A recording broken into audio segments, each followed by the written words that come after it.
What is up, guys? It is Jed Wrestling here, back again with another video. WWE Backlash 2026 is tomorrow on Saturday. Today is Friday, so let's look at the prediction. No particular match order will be had today because I usually get it super wrong, but starting off with Seth freaking Rollins versus Braun Breaker.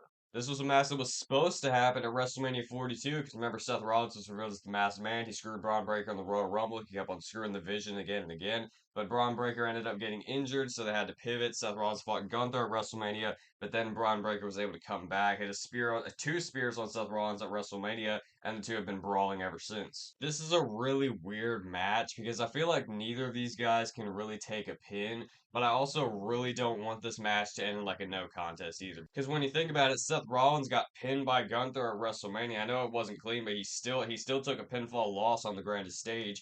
As for Braun Breaker, he just came back, and they usually like to protect him anyway. So I don't know really how this match is going to end. I feel like it's going to be run-in central, not going to lie, because the Vision, they've been having a lot of problems lately with the Street Profits and with Joe Hendry. I feel like we're going to see all those guys run in here.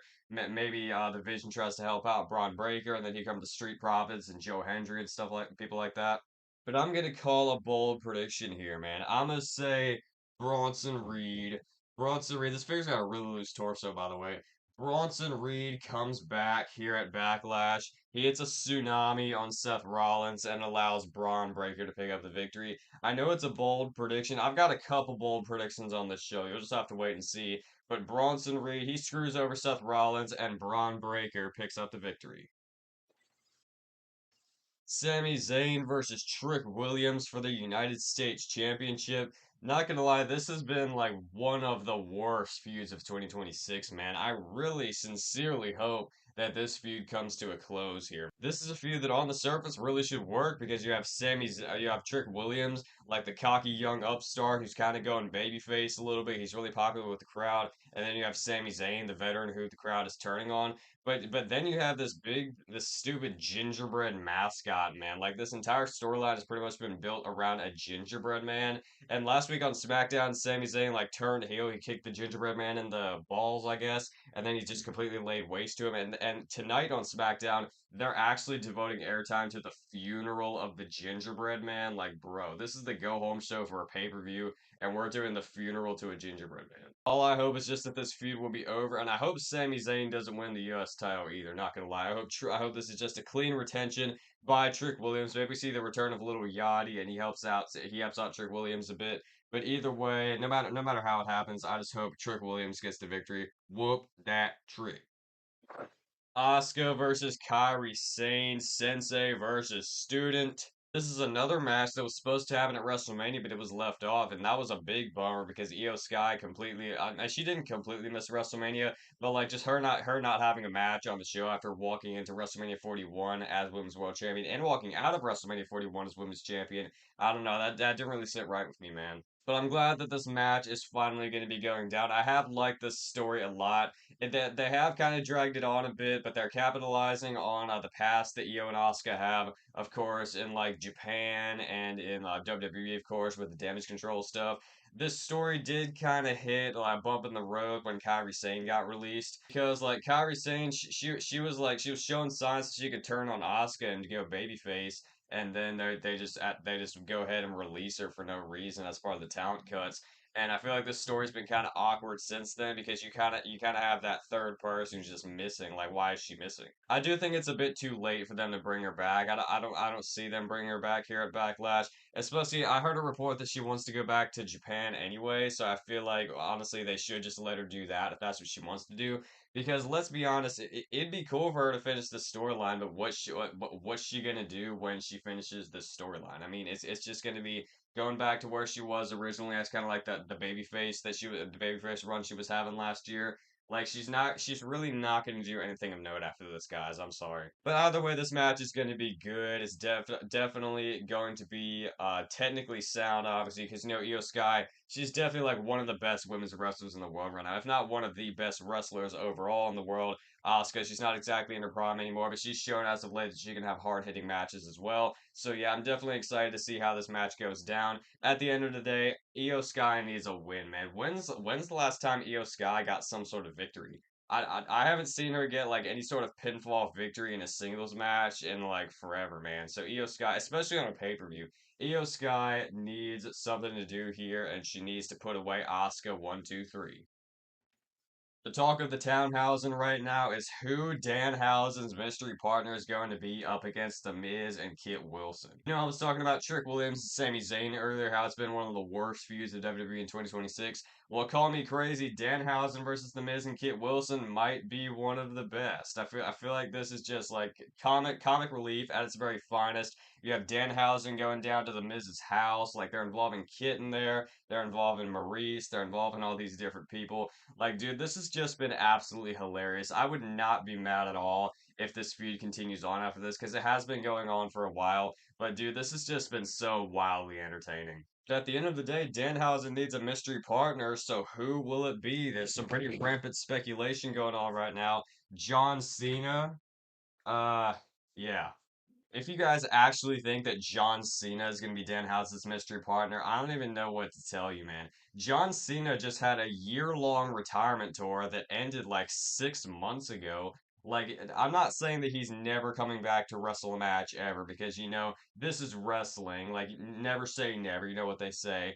But, like, it's too soon. Like, John Cena is not coming back 6 months after his year-long retirement tour ended. He had like over a dozen matches last year. Like he's not coming back. Do not expect John Cena. You will be disappointed. I've heard some people say Mr. Iguana. I've heard some people say Joe Hendry. I've heard some people say Elton Prince. This would actually be pretty funny because Kit Wilson, he's on the other side with The Miz, of course, and you could have a story where Elton Prince feels kind of betrayed, like just when he got injured, that's when Kit Wilson chooses to not only branch out on his own, but also team with somebody else now. So maybe Elton Prince could be like that Psycho X or something. Sorry about that. And team with Danhausen up against The Miz and Kit Wilson. I feel like this would be really funny. I don't really know if it's going to happen. I feel like the option that I have coming up here is way more likely than Elton Prince. But at the same time, like, really, what's Elton Prince going to do when he returns? Because Kit Wilson, he's gotten really over as a singles act.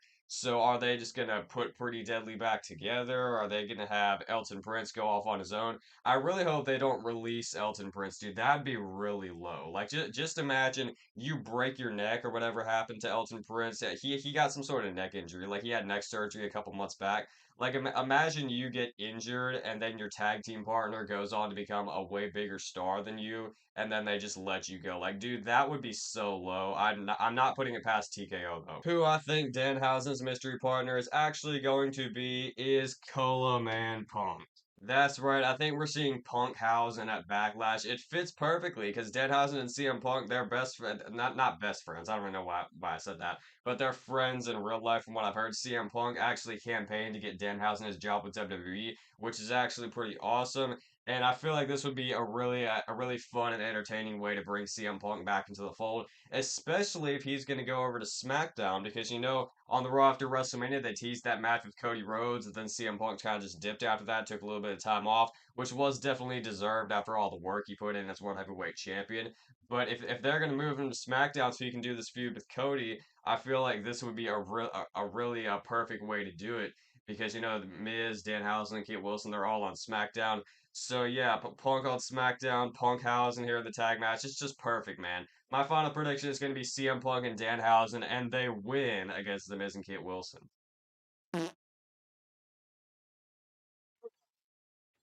And our main event of Backlash is a very intriguing case. Roman Reigns versus Jacob Fatu for the World Heavyweight Championship. I would prefer to center these guys a little bit more. There we go. That looks way better. I say this is a very intriguing case because a couple weeks back, Roman Reigns was mysteriously pulled from every single Raw in June. And this came after the WrestleMania 42 post show where we saw Roman there and he's like, all this part time crap, we're gonna fix that. You're gonna be seeing my booty all summer, stuff like that. So now we're not gonna be seeing Roman Reigns all summer because he's set to miss an entire month of TV, and some people are saying this is a sign that he could be losing to Jacob Fatu at Backlash, which would be absolutely insane. But there's one more factor I want to add into this, and that's the factor of the Usos. Because the Usos, they were on Raw this past Monday, and they said they'd be there for Roman if anything broke out in the contract signing, and something broke out in the contract signing where Jacob put Roman through the table with a Tonga death grip, and the Usos were not there to come out and save him. So some people are saying that the Usos are gonna turn on Roman and cost him the World Heavyweight Championship up against Jacob Fatu. And this entire event, if Jacob Fatu were to win the World Heavyweight Championship, or if the Usos were to turn on Roman Reigns, that just feels like last minute panic button decisions, man. Not gonna lie. It feels like they're just like pressing eject on the Roman Reigns world title reign because maybe he's secretly injured, maybe they're renegotiating his contract, and that whole situation needs time to progress. Maybe I really don't know. I don't know why the Usos would turn on Roman so soon. I don't know why Roman would have like a 3 week reign with the World Heavyweight Championship. This is overall just a really fishy situation, but my final prediction, we're not seeing no Jay, we're not seeing no Jimmy, we're not seeing no Jacob Fatu victory. Roman Reigns is winning. I feel like this is a really intriguing match, and I like how it's intriguing because you're kind of going in like, man, what's going to happen here? Who's going to win? Those are the best kinds of main event matches. But my final prediction, I don't know, man. Like if Jacob Fatu wins the world title like that, that'd be awesome, man. I love Jacob Fatu. I feel like he's a future star, no matter if he wins here or not. But I don't know. Roman Reigns, this is his first defense with the World Heavyweight Championship. Even if he misses a month of TV, he's winning here, guys. Roman Reigns will retain the World Heavyweight Championship. I will be shocked if Jacob Fatu wins that title. This is my championship. I run this place. I own this place. Wait a minute. That's not Obafemi. No, seriously, it's not Obafemi. Those have been my predictions for WWE Backlash 2025. I hope, or 2026, sorry. I hope you guys enjoyed this video. Please let me know down in the comments below what you think is going to happen at Backlash tomorrow. As always, I would greatly appreciate it. Also, if you were to smash the like on this video, subscribe to Jed Wrestling, and turn on notifications so you never miss a new video. But yes, Jed Wrestling, out.